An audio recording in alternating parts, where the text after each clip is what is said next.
In anticipation of the holiday season, the IATF is preparing for another variant of concern, the Omicron variant currently present in select countries.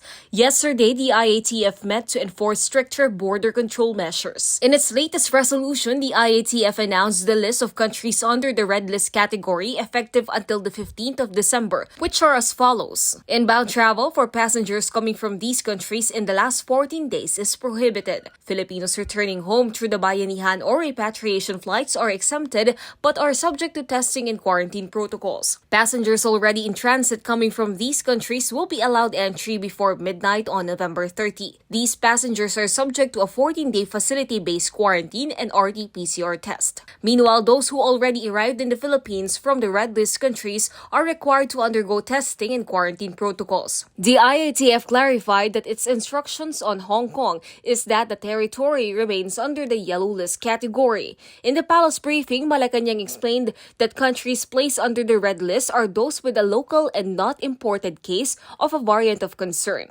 Pwede pong ma-override yan kung sa tingin ng IATF at ng mga eksperto natin ay hindi ganon kaganda ang nakikita natin na surveillance activities na ginagawa dun sa bansang yon. Also suspended due to the Omicron variant is the inbound travel of fully vaccinated foreign nationals from non-visa and green list countries. The Bureau of Immigration said they will strictly inspect the passport of all arriving passengers to ensure their travel history. Meanwhile, testing and quarantine protocols for those coming from the green list category is suspended until December 15. With the threat of the new variant, the IATF activated the four-door policy to prevent its entry in the Philippines. The first door being border control, second is quarantine and testing, third is PDITR strategy, and the fourth, local and granular lockdowns. We know many of you plan to see loved ones and friends.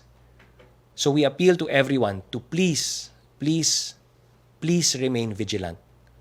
Lalo po nating paigtingin ang mask, hugas, iwas at bakuna.